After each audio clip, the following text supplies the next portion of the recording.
ولكل أمة جعلنا منسكا ليذكروا اسم الله على ما رزقهم من بهيمة الأنعام رب قرآن الكريم البتر پیغمبر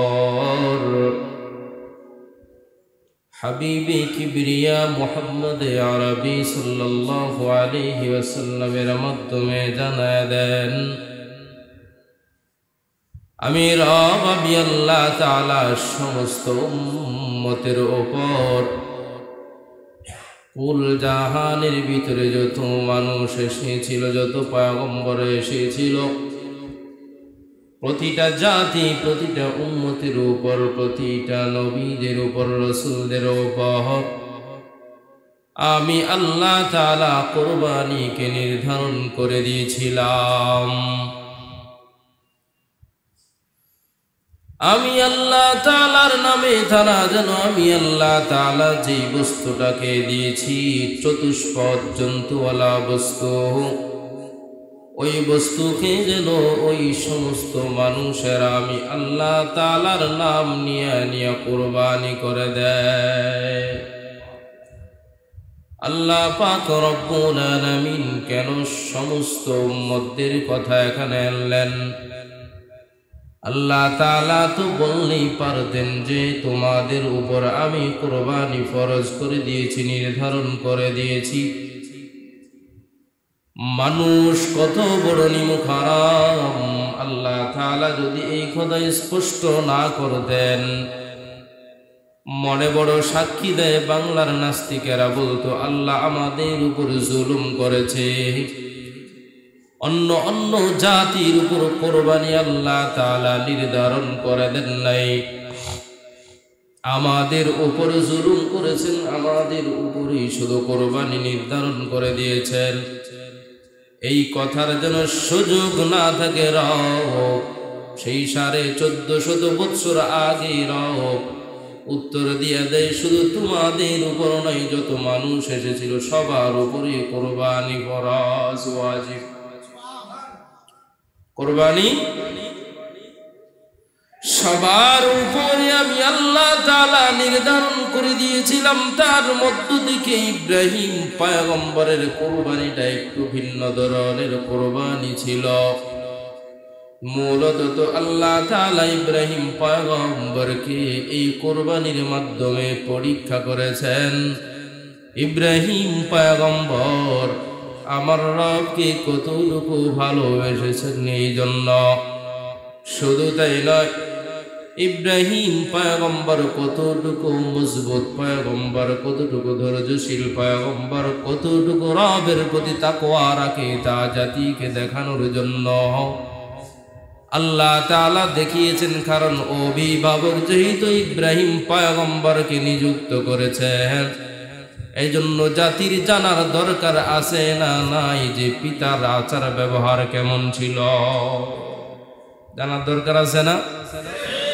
এজন্য ইব্রাহিম পয়গম্বরের ইতিহাসটা একটু ভিন্ন ধরনের ইব্রাহিম পয়গম্বর থেকে আসতে আসতে ঈসা পয়গম্বর পর্যন্ত কুরবানির ইতিহাস চলে এসেছিল পয়গম্বর হাবিবুল্লাহ হাবিবে কিবরিয়া এখনো পর্যন্ত দুনিয়ায় আসে না মানুষেরা এদিকে সেদিকে ছোটাছুটির ভিতরে লেগে গেল এখন আর রবের মাধ্যমে কুরবানি হয় না রবের নামে কুরবানি দেয় না বিভিন্ন প্রতিমাদের উদ্দেশ্য করে করে বিভিন্ন সময় কুরবানি দিয়া দেয় কেমন কুরবানি দিয়া দেয় কিছু সংখ্যক উট বা গাভী বা বকরির দুধ প্রতিমার নামে উৎসর্গ করে দেয় ওই উটের উপরে তাদের আকীদা হচ্ছে ওই উট বা গরু ছাগল ভেড়াকে ধরাও যাবে না ছাওয়াও যাবে না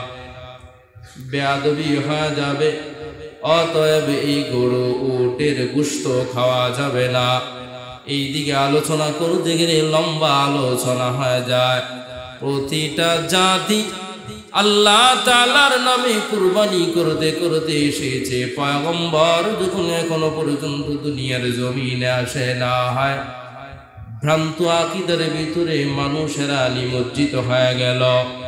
বিভিন্ন প্রতিমাদের উপর উৎসর্গ, প্রতিমাদের নামে উৎসর্গ করতে শুরু করে দিল।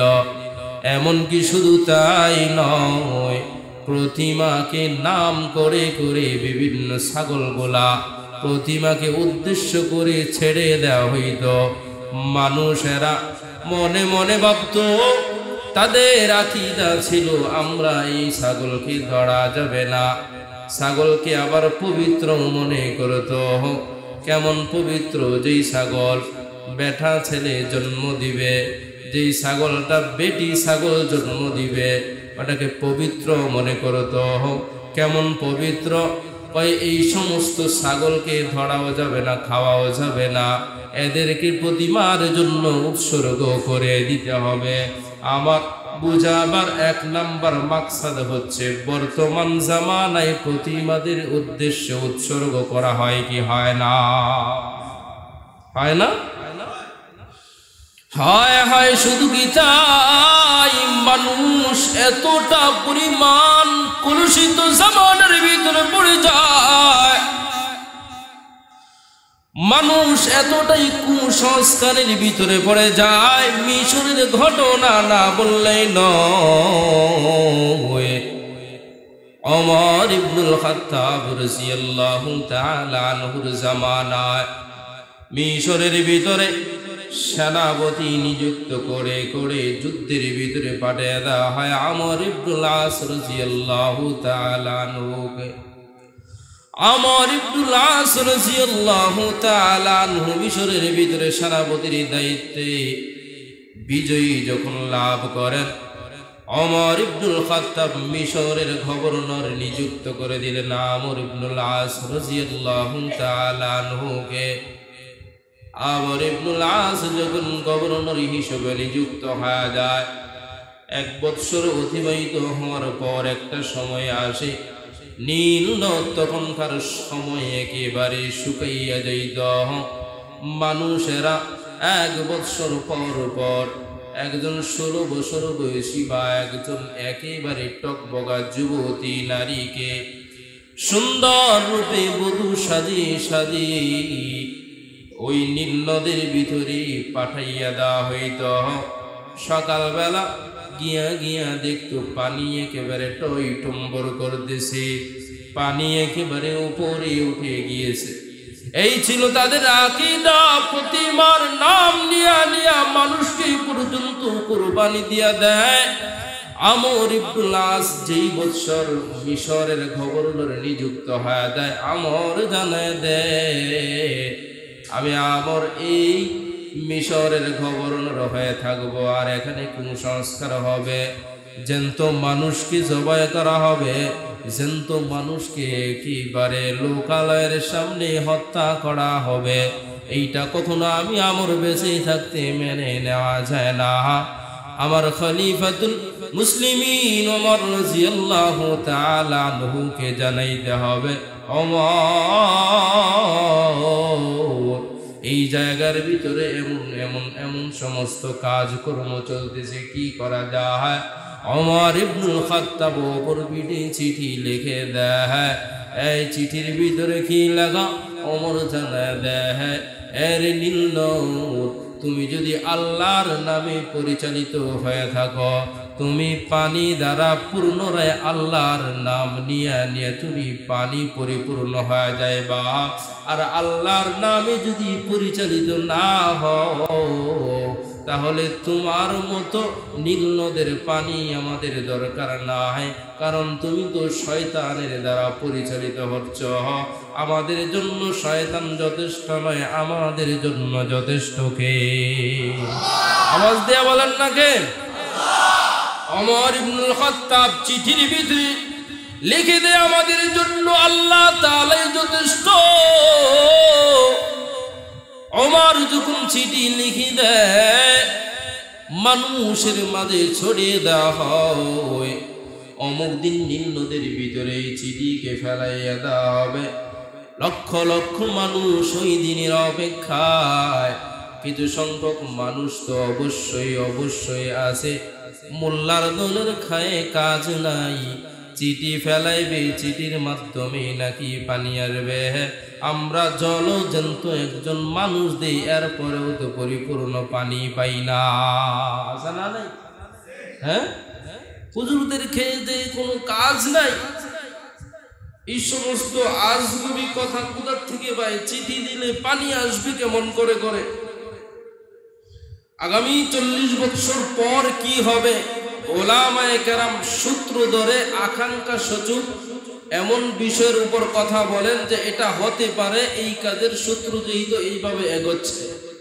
যার জ্বলন্ত প্রমাণ হচ্ছে আমাদের পার্বত্য চট্টগ্রাম। আজ নয়, এই কথাগুলা ওলামায়ে কেরামের জবান থেকে আমরা সেই ছোট্ট কাল থেকে শুনতেছি। 25 বছর 30 বছর আগ থেকে ওলামায়ে কেরাম বলতেছে বাংলার জমিনকে দ্বিখণ্ড করার জন্য চট্টগ্রামে ইহুদিরা কঠিন ষড়যন্ত্র চালাচ্ছে। ওলামায়ে কেরাম সেই 30-40 বছর আগ থেকে কথা বলতেছে। তখন যখন ওলামায়ে কেরাম সূত্র দেখে বলল যে তাদের মিশন কি, তারা এগোচ্ছে কেমন করে করে, এই সমস্ত এনজিওরা যে দেশের ভিতরে আসতেছে এদের মূল মাকসাদ কি, ওলামায়ে কেরাম যেহেতু হাদিস কোরআন নিয়ে ঘাটাঘাটি করে সহজেই জানতে পারে কি পারে না? আপনারা বলেন। সহজেই বোঝা যায়, কারণ রাসূল সাল্লাল্লাহু আলাইহি ওয়াসাল্লাম হাদিস শরীফের মাধ্যমে অনেক কিছুই ইঙ্গিত দিয়ে গিয়েছেন। এই কাজগুলা হইলে এই কাজগুলা হয়। সাধারণত বুঝাবার জন্য বলি, পেট যখন জ্বালা পোড়া করে, পেট মোচড় দেয়, তখন কি করতে মনে চায়? কথা কয় না? ওয়াশরুমে যেতে হবে বা গ্যাসের ট্যাবলেট খেতে হবে। এটা কি একেবারে চূড়ান্ত ফায়সালা, নাকি আপনি একটা আলামত বুঝে বলেন যে এখন যদি আমি বাথরুমে যাই আমার কি হবে? ক্লিয়ার হবে। একবার যাক বা দুইবার যাক, তিনবার চারবার যাওয়ার পরে পেট ক্লিয়ার হয়। ওলামায়ে কেরাম 40 বছর আগ থেকে বলতেছে পার্বত্য চট্টগ্রামকে আলাদা রাষ্ট্র হিসাবে ঘোষণা করার জন্য ইহুদিরা, নাস্তিকরা বাংলার জমিনে বসবাস করে করে পায়তারা চালাচ্ছে। ওলামায়ে কেরাম যখন বলল সবাইকে উলঙ্গ করে, সবাইকে জঙ্গি সাব্যস্ত করে করে জেলখানার ভিতরে আবদ্ধ করা হচ্ছে। আজ, আগে তো এই সরকার ছিল না, আজ আমাদের প্রধানমন্ত্রী আলহামদুলিল্লাহ বুঝতে পেরেছেন, গত সপ্তাহের খবর, যে ওনার জবানের কথা হচ্ছে আমি থাকব এই দেশের প্রধানমন্ত্রী, আর এই আমাদের পার্বত্য চট্টগ্রামকে আলাদা দ্বিখণ্ড করার জন্য পায়তারা চালাবে, তা কখনো হবে না। 40 বছর পরে ওলামায়ে কেরামের কথা বাস্তবায়ন হলো কি হলো না? যদি সেই 40 বছর 30 বছর আগে দেশের মানুষ সোচ্চার হইতো, মানুষগুলা সোচ্চার থাকতো, মানুষগুলা সজাগ থাকতো, তাহলে পার্বত্য চট্টগ্রামের ভিতরে এত কুসংস্কার আর এত মানুষ দিবালোকে হত্যাকাণ্ডের ভিতরে জড়াইতো না। সতর্ক তো আগে থেকেই, কিন্তু ওলামায়ে কেরামের কথা কেউ বিশ্বাস করতে চায় না। কয় কেন বিশ্বাস করতে চায় না? মানুষ তো এখন বৈজ্ঞানিকদের কথা বিশ্বাস করে, রাসূলুল্লাহর কথা বিশ্বাস করে না। বৈজ্ঞানিক, মনে রাখবেন, বৈজ্ঞানিকও যা বলে রাসূলের সুন্নত রিসার্চ করে করে বলে। দুনিয়ার জমিনে যত বৈজ্ঞানিক এসেছে, একজন বৈজ্ঞানিক দেখান কোরআন সুন্নাহর বাহিরে কোনো বৈজ্ঞানিকগিরি করতে পেরেছি এমন একজন দেখান, পারবেন না। তো কটূক্তি করার কোন সুযোগ নাই। আমর ইবনুল আসকেও মিশরের কিছু কিছু মানুষ খেয়ে দেয়ে কাজ নাই, মোল্লার দরের কথা, নামাজ পড়লেই নাকি জান্নাত পেয়ে যাবে। আছে না এই সমাজে এরকম কথা? ব্যক্তিত্ব আছে না, গণগণ্য ব্যক্তি, বর্গগণ এই সমস্ত কথা বলে থাকে। আমর ইবনুল আসির জামানায় এই কথাগুলো আমর কোনো তাওয়াক্কুল করে না, কোনো দিকেই তাকায় না। নির্দিষ্ট সময় যখন ইতিহাস জানায় দেয়, আমর ইবনুল আসির পবিত্র হাত দিয়া যখন খলিফাতুল মুসলিমিনের চিঠি যখন ফেলাইয়া দেওয়া হয়, চিঠি ফেলাইতে দেরি হয়, ইতিহাস সাক্ষী দিয়া দেয় ওই মিশরের নদীর ভিতরে পানি যে প্রবাহমান হয়েছিল, পরিচালিত হয়েছিল, আজ অব্দি পর্যন্ত মিশরের নীল নদ আজ পর্যন্ত এক ফোঁটাও শুকায় না। আজ অব্দি পর্যন্ত শুকায় নাই, আজ অব্দি পর্যন্ত পরিপূর্ণ আছে। এমনকি তদানীন্তন সময়কালে কি পরিমাণ উঁচু হয়ে পানি এসেছিল, 16 ফিট উঁচু হয়ে নীল নদের ভিতরে পানি এসেছিল। ইতিহাসবিদগণ জানা দেয় এখনো পর্যন্ত ওই পরিমাণ উঁচু হয়ে পানি নীল নদে প্রবাহমান, আজ অব্দি পর্যন্ত বিন্দু পরিমাণ কমে নাই। আল্লাহর নামে কোরবান করলে ফায়দা আছে না নাই? আছে না নাই? অবশ্যই অবশ্যই আছে। তারা কুসংস্কারের ভিতরে নিমজ্জিত, বিভিন্ন পর্যায়ে বিভিন্ন দিক থেকে আল্লাহর নামে কোরবানি করত না, বিভিন্ন দেব দেবীর নামে কোরবানি করত তারা, আর যার জন্য পদে পদে বিপদগ্রস্ত হলো। আমার আপনার যখন সামনে কোরবানি চলে আসে, প্রত্যেক বছর এক শ্রেণীর মানুষ মুসলমানকে ধোঁকা দেওয়ার জন্য উঠে পড়ে লেগে যায়, কোরবানি দেওয়ার কি প্রয়োজন? বলে কি বলে না? বলে কি বলে না? সহজ। কারণ আম জেনারেশন মানুষকে ধোঁকা দেওয়া একেবারে সহজ নাকি কঠিন? সহজ নাকি কঠিন? একেবারে সহজ। মনে রাখবেন, আল্লাহ বলেন ফাআল লিমা ইউরিদ, আল্লাহর যা ইচ্ছা তাই করেন, আপনার আমার আল্লাহর কথার উপর কোনো আঙ্গুল চলবে না। সামনে যেহেতু কোরবানি আসতেছে, এক শ্রেণীর মানুষ, জনদরদি মানুষ বের হয়ে যাবে। কি এত কোরবানি দেওয়ার কি প্রয়োজন? গবাদি পশুগুলাকে কষ্ট দেওয়ার কি প্রয়োজন? এর চাইতে ভালো ওই পরিমাণ টাকা সদকা করে দিলেই তো হয়ে যায়। কথাটা সুন্দর না? বাহ্যিক দৃষ্টিতে সুন্দর, খুবই চমৎকার। বিবেকবান যারা জেনারেল শিক্ষিত এরা ভাববে আসলেই তো বাস্তব। কোরবানি দিব আল্লাহ তাআলার জন্য, গোশত খাওয়ার জন্য না। তো মিল আছে নি কথা? কোরবানি কার জন্য? আল্লাহর জন্য নাকি গোশত খাওয়ার জন্য? গোশত খাওয়ার জন্য যদি কোরবানি দেন, কোরবানি হবে? আরে গোশত তো আমরাই খাবো, আল্লাহ তো আর খাবে না। আল্লাহর কাছে কোনো কিছু পৌঁছায়? পৌঁছায় না। শুধু কি পৌঁছায়? তাকওয়া। আপনি আল্লাহকে কতটুকু মহব্বত করে কোরবানি আল্লাহর নামে দিয়েছেন। কিন্তু তারা এই কথাটাকে কেমন করে পজিটিভ বানানোর চেষ্টা করে, নেগেটিভ বানানোর চেষ্টা করে। আল্লাহর নামে যেহেতু আমি কোরবানি দিব, আল্লাহর নামে যেহেতু কোরবানি দিব, গোশত খাওয়ার জন্য যেহেতু দিব না, তাহলে টাকাগুলো সদকা করে দিলেই হয়। একজন সাধারণ মানুষ মনে মনে ভাববে, কথা তো আসলে বাস্তব। গোশত খাওয়ার জন্য যদি না হয় গোশত, তাহলে টাকাগুলা সদকা করে দিলে হয়। এখানে কোনো কথা চলবে না। তারা আরো যুক্তি দেয়, গবাদি পশুগুলা এমন ভাবে হত্যা করা, এর মতো নির্মম কাজ আর হতে পারে না। ভাই উত্তর নিয়ে যাও। আল্লাহ পাক রব্বুল আলামিন ইব্রাহিম পয়গম্বরের ছেলেকে কুরবানি দিতে আদেশ করেছিলেন। ছেলে কুরবানির ভিতরে এবং বাবা কুরবানির ভিতরে পাশ করেছিলেন। আল্লাহ তাআলা মহব্বত করে, দয়া করে দুম্বা কুরবানি করাইছিলেন কি করার নাই? আল্লাহ যদি চাইতেন ইসমাইল কুরবানি হইতো, তাহলে ওই দিন যদি ইসমাইল কুরবানি হইতো, তাহলে পুরা জাতির জন্য সন্তানদেরকে কুরবানি দেওয়া ওয়াজিব করে দিতেন আল্লাহ তাআলা। এখন বলবেন তাহলে কি আমরা মেনে নিতাম? তাহলে কি আমরা কুরবানি দিতাম? হ্যাঁ, অবশ্যই দিতেন। এর জন্য আরেক উদাহরণ টানতে হবে। কি উদাহরণ? মুসা পয়গম্বরের নাম আমরা শুনেছি, শুনি নাই মনে হয়? রাগান্বিত পয়গম্বর মুসা আলাইহিস সালাতু ওয়াস সালাম ফেরাউন ধ্বংস, নীল পানির ভিতরে সুবাইয়া আল্লাহ তাআলা ফেরাউনকে ধ্বংস করে দেন। ফেরাউন মারা যাওয়ার পর মুসা আলাইহিস সালাতু ওয়াস সালাম আল্লাহ তাআলার দরবারে দোয়া করে, আল্লাহ আমাদের জন্য একটা মনোনীত কিতাবের প্রয়োজন, যেই কিতাবের দিক নির্দেশনা নিয়ে নিয়ে আমার উম্মতদেরকে জান্নাতের ভিতরে আমি পৌঁছাইতে পারবো, এই আরজি জানাই সুবহানাল্লাহ।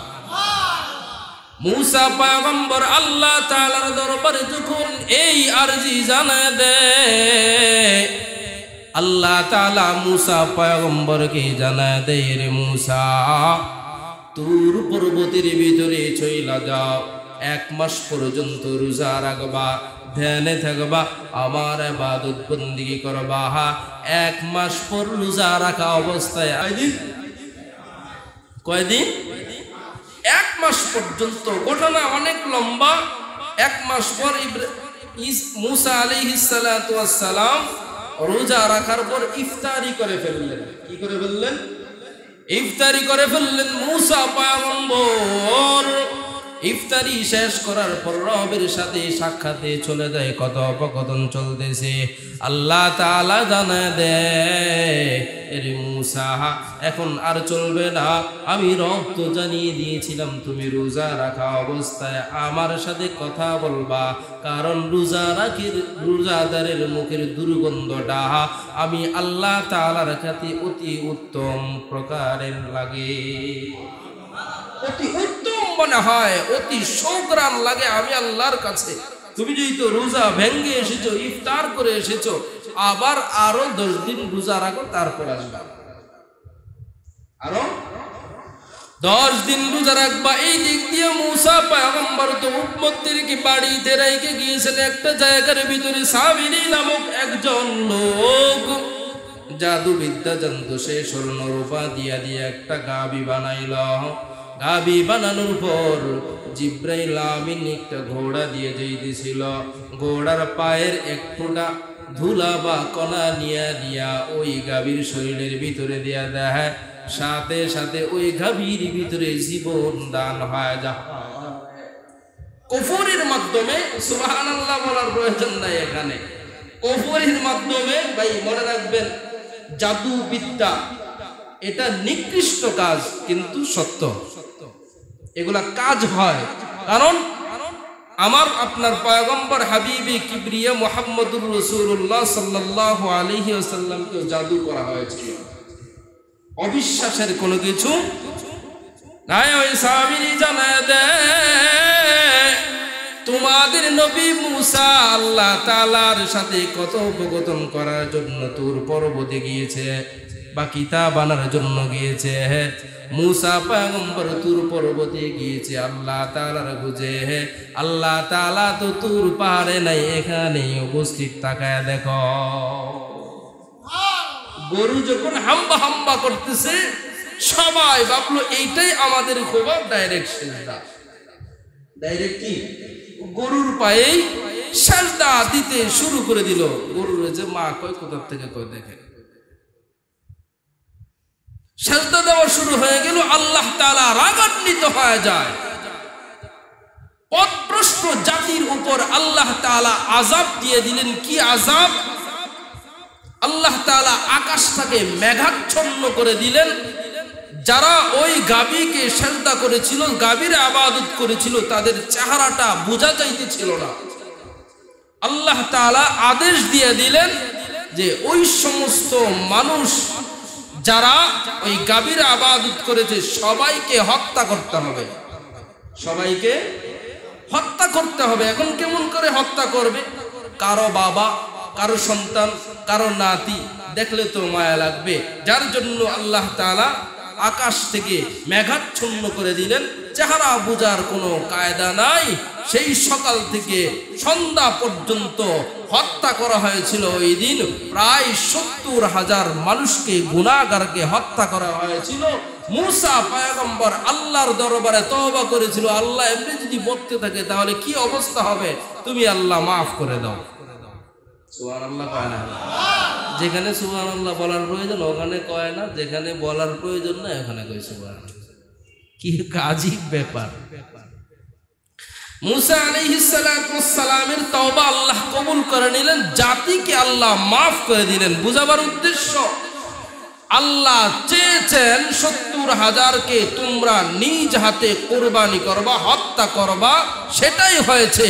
আল্লাহ যদি চাইতেন ইসমাইল কুরবানি হবে, তোমরা তোমাদের সন্তানরা কুরবানি করতে হবে, এটাই বাস্তব হইতো। কারণ আল্লাহ কোরআনে জানিয়ে দিয়েছেন ফাআলুল লিমা ইউরিদ, আমি আল্লাহ যা চাই তাই হয়, ঠিক কি না? সেটাই বাস্তব হয়ে যাইতো। কিন্তু আল্লাহ কি আমার আপনার উপর দয়া করলেন নাকি কঠিন হইলেন? দয়া করলেন।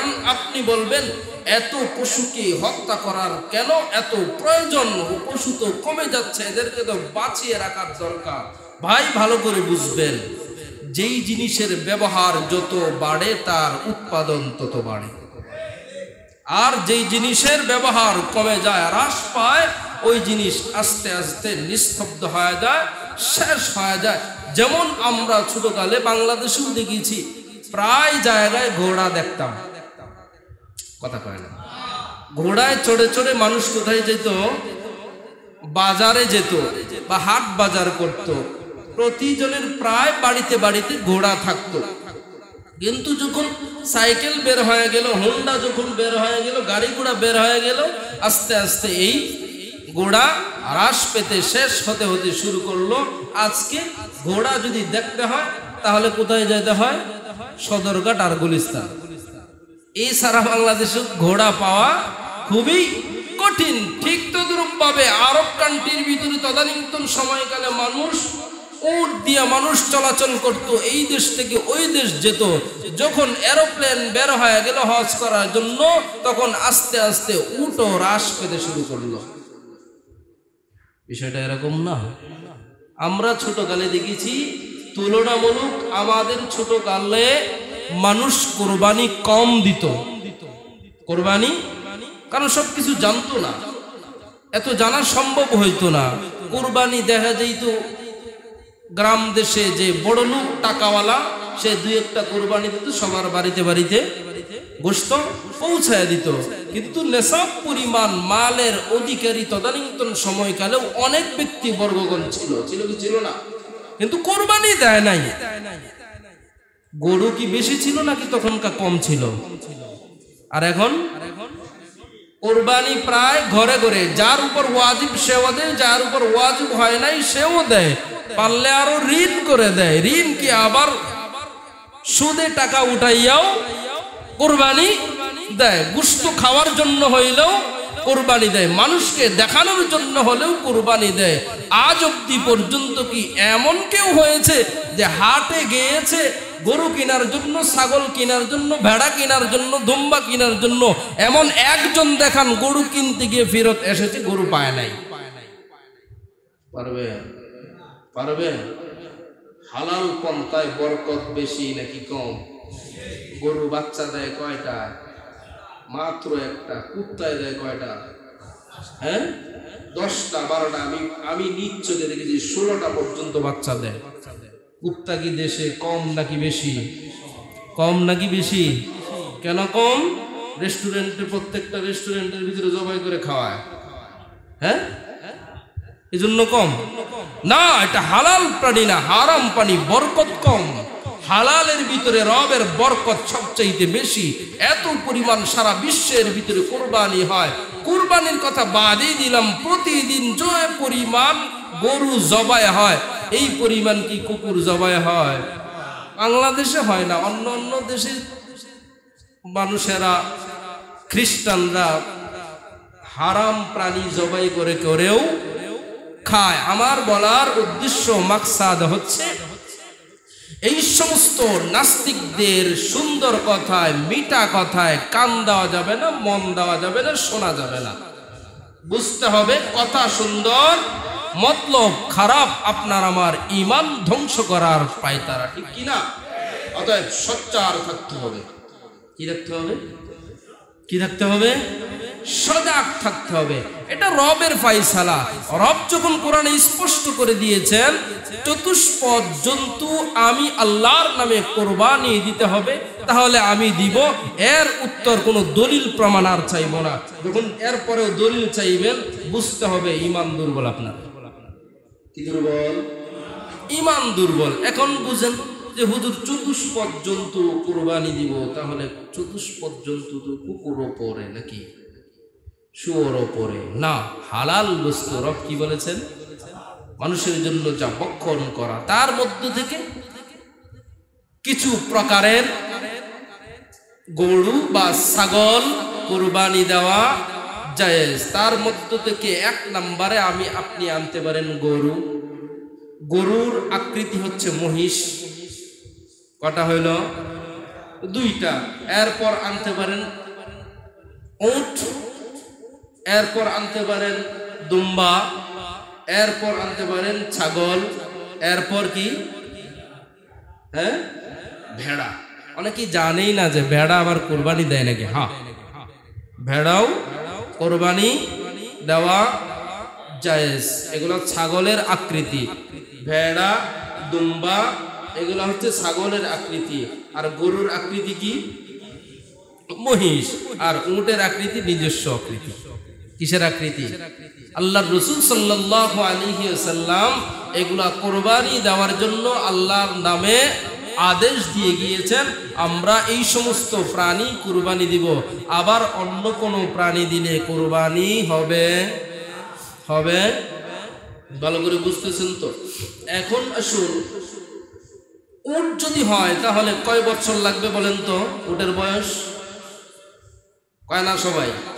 আরে ওয়াজ তো সবাই জানেন। বিয়ে কয় বছর? 5 বছর হতে হবে, কম হলে হবে না। গরুতে কয় বছর? কয় বছর? 2 বছর। মহিষ একই 2 বছর। আর ভেড়া, দুম্বা, ছাগল বা এই তিনটাই তো নাকি? ভেড়া, দুম্বা, ছাগল এগুলার বয়স কত? 1 বছর। কয় বছর? 1 বছর। যদি হ্যাঁ আরেকটু সুযোগ আছে। কি সুযোগ? ছাগলটা দেখতে যদি হয় 1 বছর পরিপূর্ণ হয়ে গিয়েছে মনে হয় দেখতে এরকম, কিন্তু বয়স 5-6 মাস, এটাকেও কোরবানি দিতে পারবেন, সমস্যা। কিন্তু গরুর ক্ষেত্রে আবার এটা নয়, মহিষের ক্ষেত্রে এটা নয়। পূর্ণ বয়স লাগবে। কিন্তু বলবেন হুজুর আমি জানবো কেমন করে? সব গরু ছাগলই তো মোটা তাজা, ইনজেকশন দেওয়া যে শুরু হয়, এটা কুরবানি দেওয়ার পর গোশত যখন কাটি তখন না বুঝি, এর আগে তো বোঝা যায় না। এটার উত্তর হচ্ছে, এটার মাসআলা হচ্ছে ভাই, যেই লোকে আপনি তো তাকে মুসলমান ভেবে, ইমানদারের কাজ হচ্ছে মুসলমানকে বিশ্বাস করা, ইমানি দায়িত্ব। আপনি তাকে বিশ্বাস করে গরু কিনেছেন বা উট কিনেছেন, সে 5 বছর বলেছে কিন্তু 1 বছর। আপনি আপনার জায়গা থেকে সাকসেস, ওখানকার জায়গা থেকে ও মৃত্যু। এর বিচার আল্লাহ তাআলা করবেন। এর বিচার কে করবে? কে করবে? রব করে থাকবে। এই হচ্ছে সংক্ষিপ্ত কুরবানির মাসআলা। এরপরেও যাদের মনের ভিতরে অনেক সময় অনেক মাসআলা আসে যে হুজুর এই মাসআলাটা কি আমি আছি বা আপনার নির্দিষ্ট উলামায়ে কেরাম আছে, ওনাদের কাছে জিজ্ঞাসা করবেন, ওনারা কি করবে? কথা কয় না, জানিয়ে দিবে।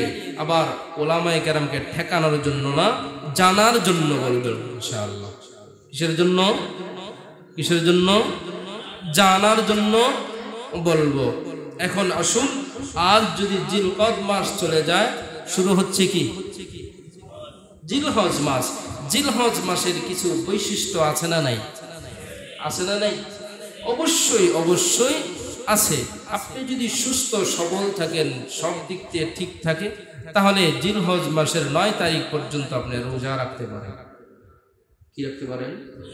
হাদিস শরীফের ভিতরে বলা হয়েছে, কোন ব্যক্তি যদি সারাদিন রোজা রাখলো, সারাদিন রোজা রাখলো, সেই জন্য রমজানের রোজা রাখলো।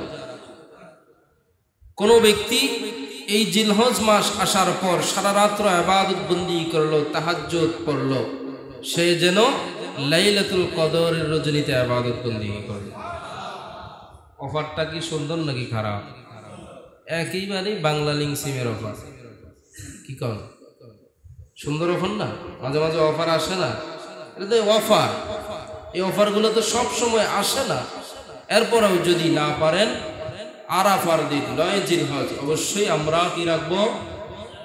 অবশ্যই আমরা কি রাখবো? রোজা রাখবো। ফজিলত কি? আগের 1 বছর এবং পরের 1 বছরের গুনাহ মাফ, এবং পরের 1 বছর এবং আগের 1 বছরের সওয়াব আল্লাহ তাআলা দিয়ে দিবেন। আর কি চান? হ্যাঁ, আর কি চান বলেন? এরপর আসুন, জিলহজ মাস এখনো শুরু হয় নাই। যারা নখ, চুল, দাড়ি, গোঁফ, নাভির নিচ পরিষ্কার করেছেন ওনারা তো আলহামদুলিল্লাহ করেছেন। যারা করেন নাই করে নিবেন, যারা করেন নাই করে নিবেন। কোন পর্যন্ত? এই নখ, গোঁফ, দাড়ি, মুছ, নাভির নিচ কবে পরিষ্কার করব আমরা? ঈদের নামাজের কুরবানির দেওয়ার পর আমরা নখ বা যা পরিষ্কার প্রয়োজন পরিষ্কার করে নিব। ফজিলত জানার প্রয়োজন আছে না নাই? ফজিলত কি? রাসূল সাল্লাল্লাহু আলাইহি ওয়াসাল্লাম বলেন, এটা কবুল হজের সওয়াব আল্লাহ তাআলা আমলনামায় দিয়ে দিবেন। কারণ কেন? রাসূল সাল্লাল্লাহু আলাইহি ওয়াসাল্লাম মসজিদে নববীর ভিতরে আলোচনা করতেছেন যে যারা হজের ভিতরে জিলহজ মাস শুরু হবে এই কাজগুলা করা থেকে বিরত থাকবে তাদেরকে আল্লাহ তাআলা এই পরিমাণ সওয়াব দেওয়া হবে। এখন হজ তো সবাই করতে পারে না, কি বলেন? রাসূল বলেন হজ যারা করতে পারে না, রাসূলকে প্রশ্ন করা হয় তাহলে আমরা কি করব? আমরাও কি তা করব? হ্যাঁ, তোমরাও তা করবা, তোমাদের জন্য সুযোগ আছে। তোমরা হজ করতে যাইতে পারো নাই, তাওয়াফ করতে পারো নাই, তাতে কি হয়েছে? বিনায় যেতে পারো নাই, অন্তত পক্ষে হাজিদের সাথে এতটুকু শরীক থাকো যে নখ কাটবো না, হাজি সাহেবরাও নখ কাটে না, গোঁফ কাটে না, নাভির নিচ পরিষ্কার করে না, অর্থাৎ শরীরের ভিতরে কোনো অঙ্গ প্রত্যঙ্গ কাটে না। আমরা তাদের সাথে এই দিক থেকে হলেও শরীক থাকবো, বিনিময়ে আল্লাহ তাআলার পক্ষ থেকে আসবে। সুবহানাল্লাহ। এই হচ্ছে ফায়দা, সুযোগ, মহা সুযোগ। কি সুযোগ? এই সুযোগ হাত ছাড়া করা যাবে না। এজন্য রাতভর তো ঢাকা শহরের মানুষ আমরা জেগেই থাকি, তাই না? কালকে রাত্রেও দেখতেছিলাম পরিচিত একজন, রাত বাজে কয়টা? 2:30 উঠেছি, দেখি ওরা সজাগ, কিন্তু ফজরের নামাজে নেই। ফজরের নামাজে রাত বাজে 3টা, দেখি মানুষ আর মানুষ। রাত বাজে 3:30, মানুষ আর মানুষ রাস্তায়। তখন মাইকে আজান দেয়, রাস্তা খালি। কই যায় মানুষ? কই যায়? ঘুমাইতে যায়। সারা রাত্র জাগতে পারলেন, আর আধা ঘন্টা জাগতে পারলেন না? আধা ঘন্টাই তো, আধা ঘন্টা জাগতে পারলেন না, তার মানে কি আল্লাহ আপনার উপর সন্তুষ্ট নয়। আল্লাহর সন্তুষ্টি অর্জন করার মহা এক সুযোগ এই জিলহজ মাস। আল্লাহ আপনার আমার আমলগুলা কবুল করবেন যদি নিয়ত ঠিক থাকে। করবো তো ইনশাআল্লাহ, করবো তো ইনশাআল্লাহ। সারা বছর করি না, এই মাসটা ছাড়বো না ইনশাআল্লাহ। কি বলেন? আল্লাহ তাআলা আমাকে সর্বপ্রথম, তারপর আপনাদেরকে আমল করার তৌফিক দান করুক, আমিন। গত সপ্তাহে বলেছিলাম আমাদের মাদ্রাসার জন্য অনেকেই নাম লেখিয়েছিলেন, অনেকেই দিয়েছেন। আলহামদুলিল্লাহ, আলহামদুলিল্লাহ বলি আমরা। কয়জন দিয়েছেন?